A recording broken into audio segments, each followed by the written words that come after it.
Greetings and salutations, friends, and welcome back to yet more Warhammer Fantasy lore. Where today we are talking about the Dwarf Guild of Engineers. The dwarves have quite a few guilds dotted throughout their society, organizations where the knowledge of one generation can be passed to another. There are miners' guilds, brewers' guilds, rat catchers' guilds, warriors' guilds, all manners of guilds. But one of the most prestigious and powerful is the Engineers Guild, who has its vast headquarters in the titanic forges of the Dwarven Karak of Zufbar. A tremendous center of industry and engineering know-how that serves all of dwarf kind. As the Engineers Guild is, of course, not limited to a single Karak. Any and all inventions that are eventually approved by the guild will be dispatched in the form of examples, prototypes, and blueprints to all of the other Karaks, so that the scientific inventions of the Engineers Guild can be enjoyed by the entirety of dwarf kind.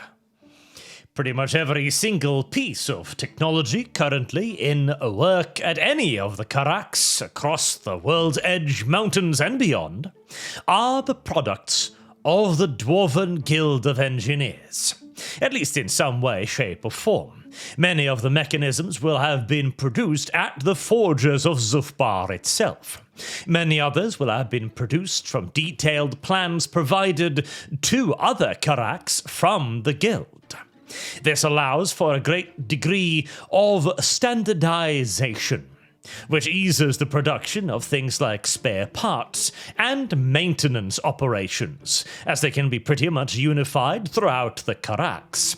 Not that dwarves really travel all that much to the point where they're going to be required to fix a watering pump in an entirely different Karak one day, but hey, it's nice to have the know-how anyways. And all of this is not purely due to logistical reasons, mind you. The reason why all of these machines are of such similar make is because the dwarves also believe that anything not created by the guilds is, at the absolute best case scenario, a creaking, crackling death machine, mere moments away from catastrophically malfunctioning, exploding, and murdering every single dwarf within a 5-kilometer radius. Or that, at least, would be the consequences if you were to listen to the Dwarven Guild of Engineers, anyways, who firmly believe that the only way to do anything is the guild way.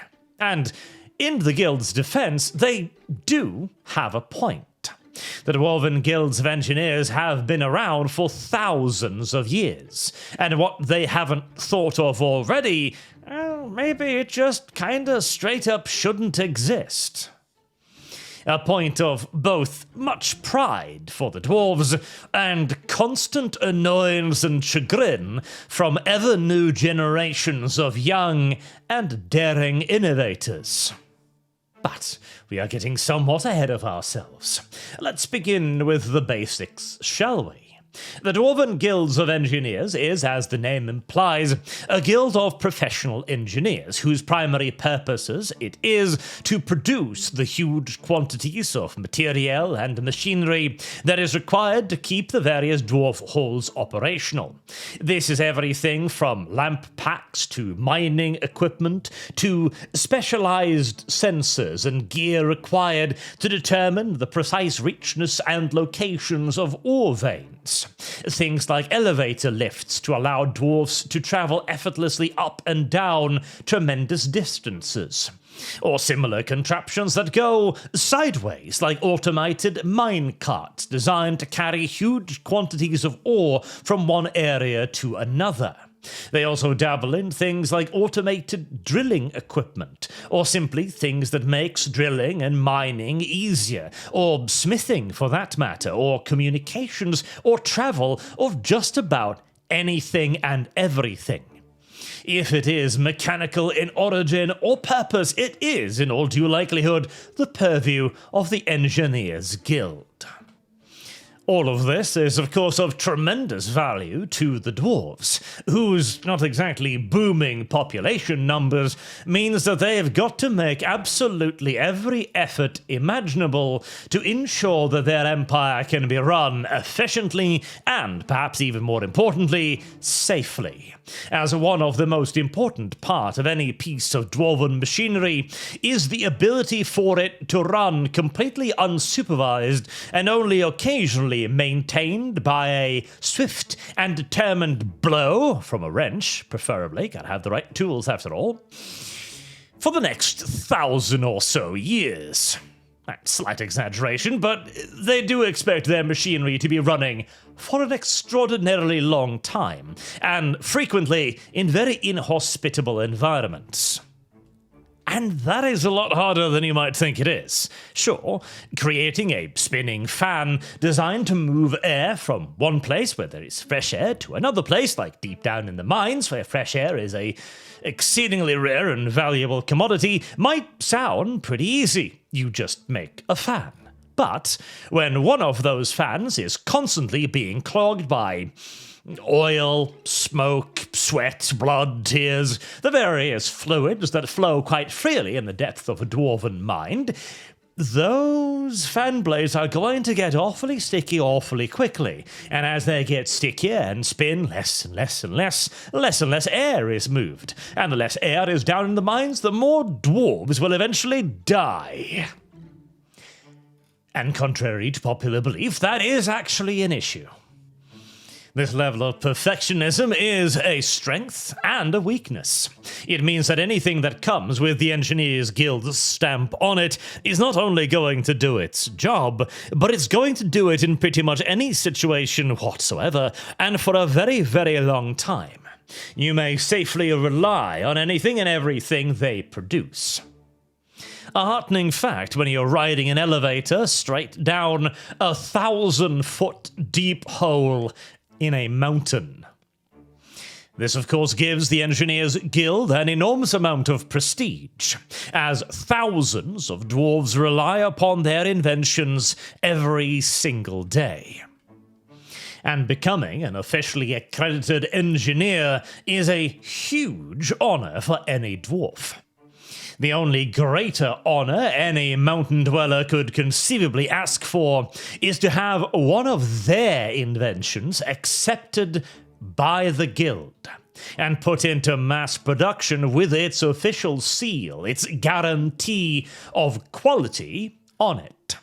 This is the dream of many a young dwarven engineer, as most dwarves, being inherently rather ambitious creatures, are not happy simply working on fans their entire lives. They want to create a bigger and a better fan, something that will allow them to write their names into history. This is a lot easier said than done, however. The guild system is ancient, of course, and within a society like that of the dwarves, heavily based on ancestral worship, the knowledge of the ancestors is considered to be the gold standard of anything. Therefore, if it hasn't already been invented, what could possibly be the purpose of it? Surely, if it was truly necessary, somebody would already have created it. Do we truly need this new way of heating steel? What is wrong with the way my grandfather's grandfather did it 10,000 years ago, when we were a significantly greater power than we are now? What could you young, spoiled whippersnappers possibly, conceivably bring to the table? And to be fair, they do have a point. There are only so many ways to move air from point A to B. There are only so many ways to pump water out of a flooded mine shaft. There are only so many ways to move a mine cart, etc., etc., etc. And as mining, exploration, the refinement and utilization of mineral resources has been one of the dwarves' main focal points for the entirety of their existence, they probably genuinely have invented just about everything that there is to be invented in those fields.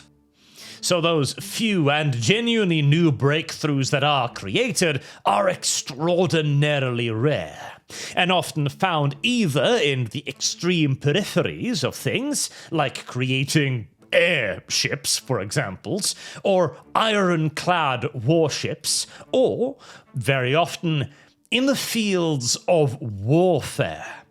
For whilst there is indeed only so many ways to sift ore, there are a whole lot of ways to make an orc stop breathing. This has in turn led many a young inventor to pursuing more risky, shall we say, inventions, as they are desperate to find a niche, an invention, something that they themselves can truly stand out in. Something with which to make their mark on history.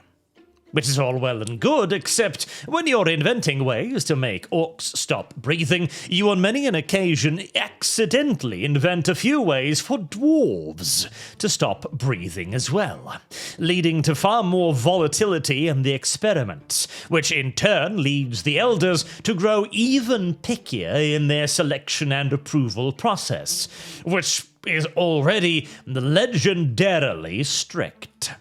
See, the Dwarven Guilds of Engineers uphold their pride and quality by ensuring that only products of an absolutely exceptional standard are ever accepted.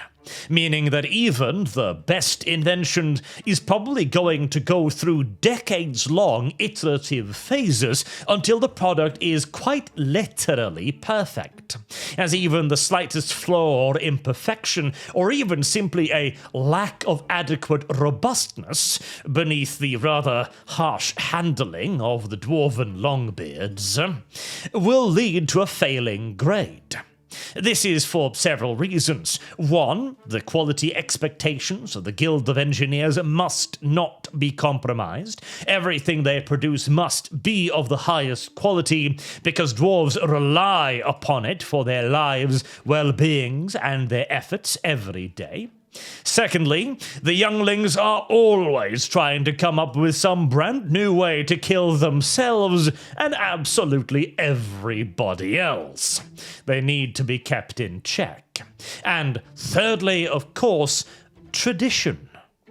Yet again, in a society that worships their ancestors, it is very difficult to truly accept that somebody new has come up with a better way of doing something. And it will require overwhelming evidence for the majority to truly accept that that is actually the fact, even when it appears obvious in retrospect. All of these points are then yet further reinforced by the simple fact that dwarves live for a very, very long time. Thus, any careless loss of life is, of course, absolutely inexcusable, and since dwarves do indeed live for so very long, there's absolutely no reason why they can't spend 100 years perfecting their version of a pump. That, however, is not an argument that the majority of young, upcoming, and ambitious engineers find particularly convincing, as they'd rather be successors today than in 100 years from now. Leading many engineers to try and short-circuit the process through various means, either by trying to create something so good that there cannot be any complaints to begin with. This technique very, very, very rarely succeeds, as, well, imagine it this way. The longbeards that judge every single invention have been doing this themselves for about a century now.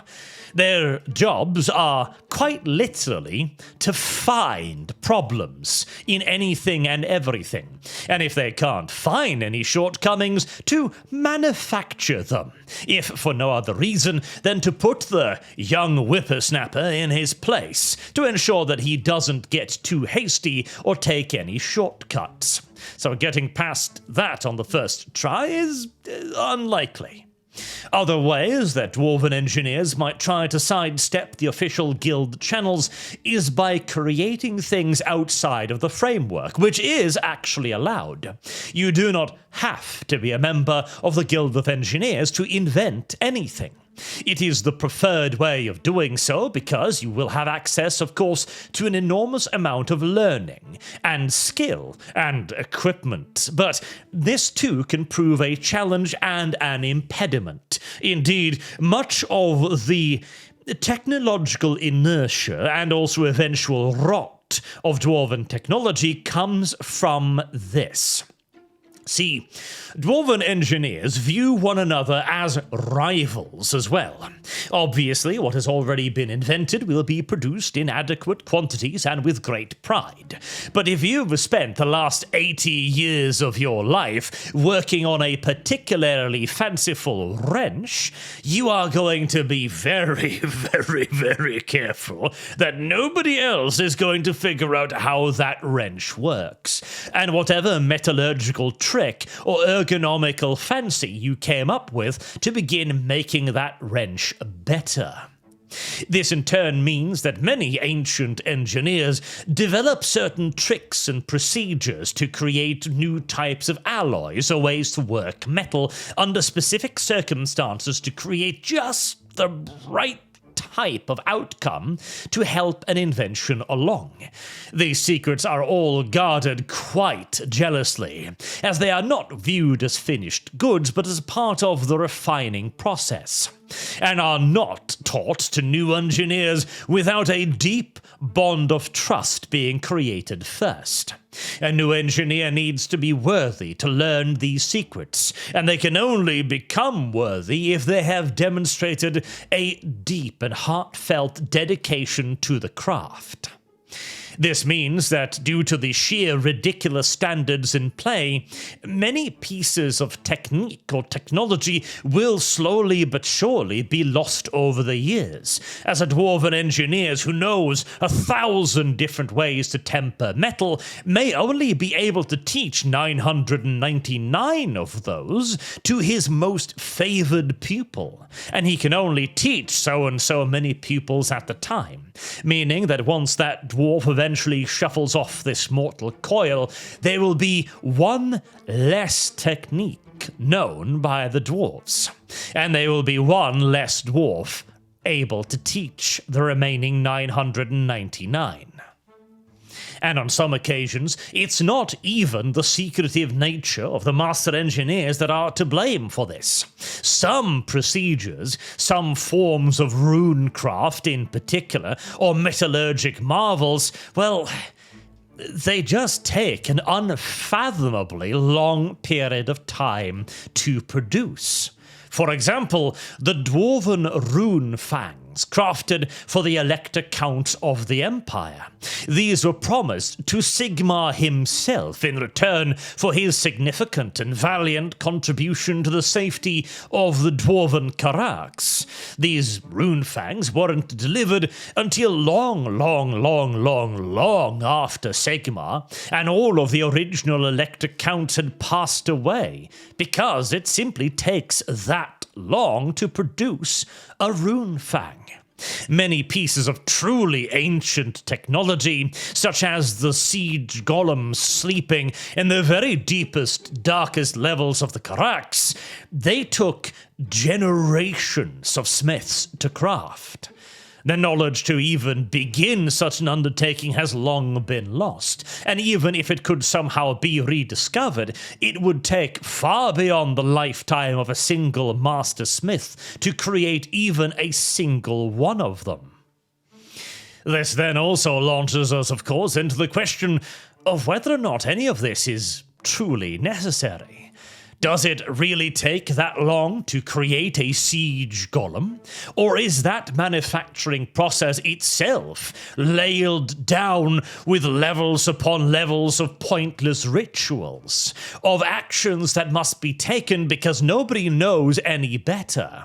Like the famous Japanese katana, folded dozens of times when just doing it 2 or 3 times would actually achieve 98% of the desired result. Over the centuries and the millennia then, dwarven technological know-how may have been inadvertently poisoned. A poison that still continues to spread throughout the Engineers Guild today, and many of those who seek to find ways around it will be branded as dangerous Mavericks and expelled from the guild. Indeed, that is a common enough story, even for successful engineers, who will often be expelled from the guild. Then they will prove that whatever harebrained, idiotic scheme they'd come up with actually turned out to be a pretty gosh darn good idea, and once they have fulfilled it outside of the usual guild system, they can then be brought back in to the guild, and their inventions retroactively certified. Such was the case, for example, of the Dwarven airship, which appeared to be an utterly ludicrous idea. What do you mean, a ship that flies? Are you mad? We are literally a species of rock and stone that live as far underground as we are physically capable of burying ourselves. And you want to fucking fly? No. And once more, incidentally, the wisdom of the ancients was proven at least partially true, as the very first airship produced was an absolutely gargantuan thing, built by the engineer Malachi Mackayson, and he swiftly dubbed it the Indestructible. This would become a habit of his, and the indestructible, much like the unsinkable, was soon destroyed. Irreparably so. And a non-insignificant number of dwarven lives were lost on both occasions, leading to his eventual expulsion from the Guild of Engineers. However, in both of these cases as well, both in the Unsinkable, the very first dwarven ironclad, and the Indestructible, the very first airship, the ideas were eventually refined, standardized, upgraded, and perfected.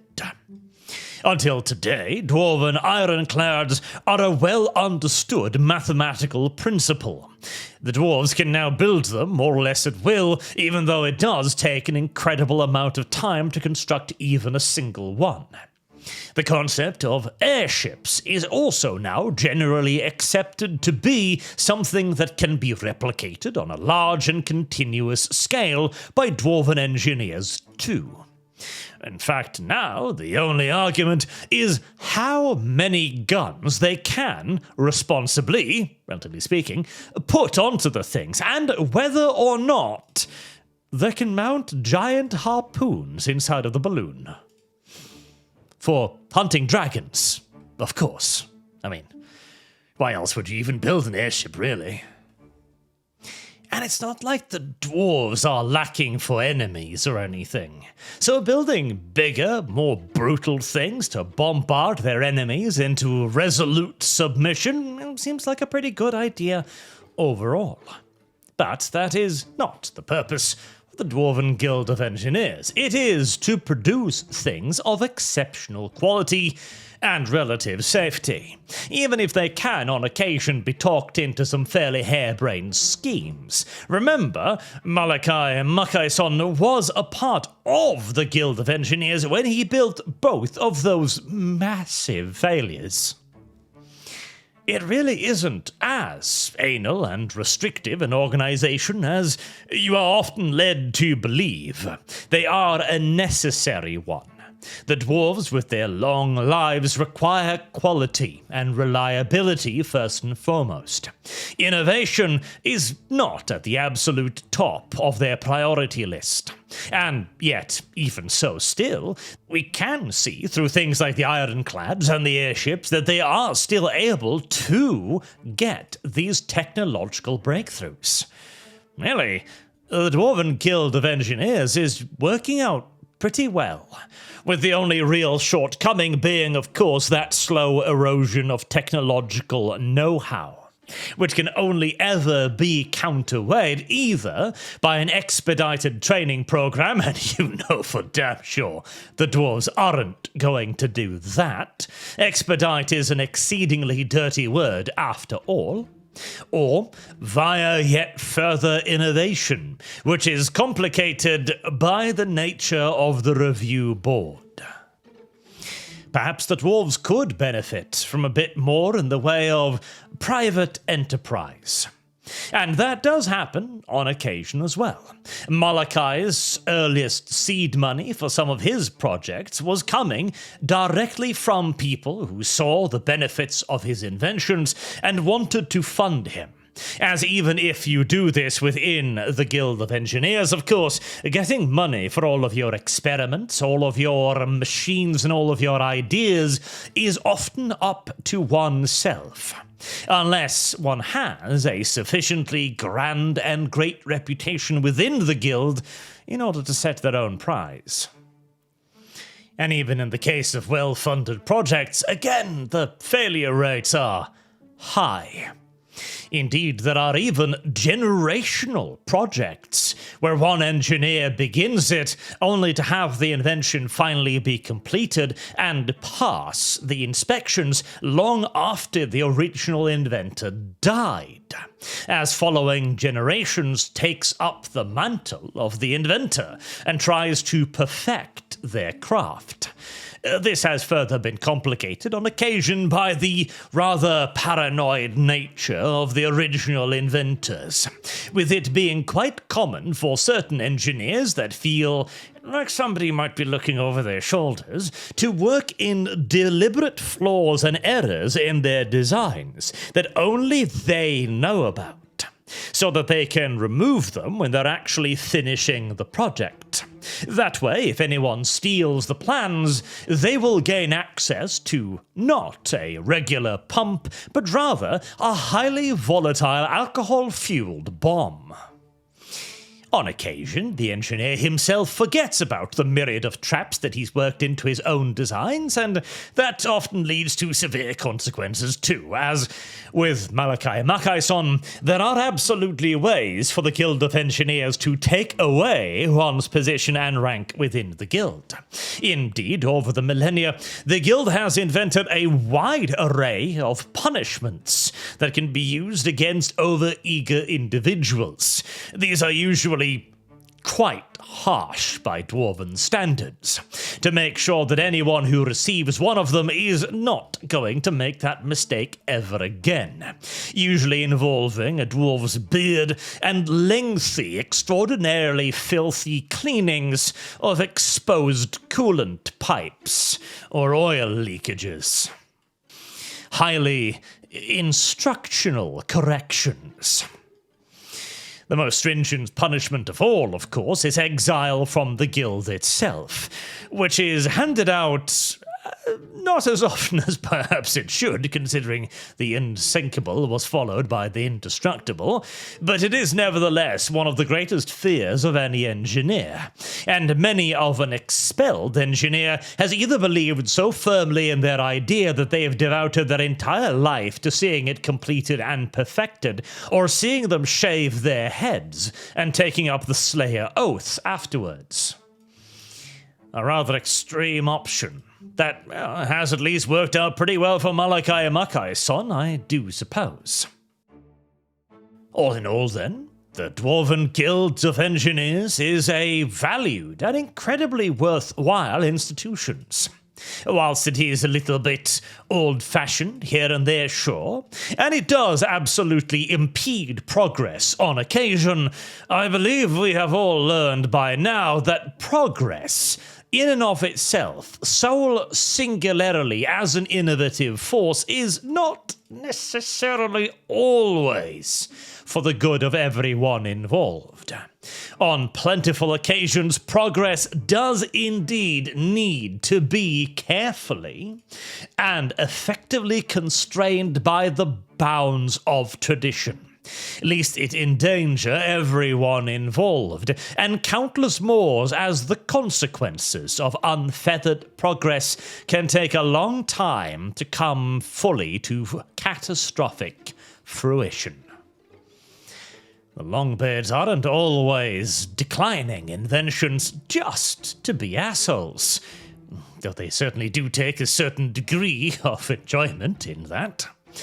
On many an occasion, the majority, in fact, they are being harsh to protect both themselves, the dwarves at large, and the inventor too, from danger, and the ultimate punishment should his contraption prove particularly destructive.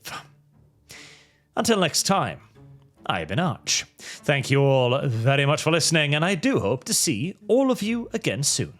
Till then, have a good day.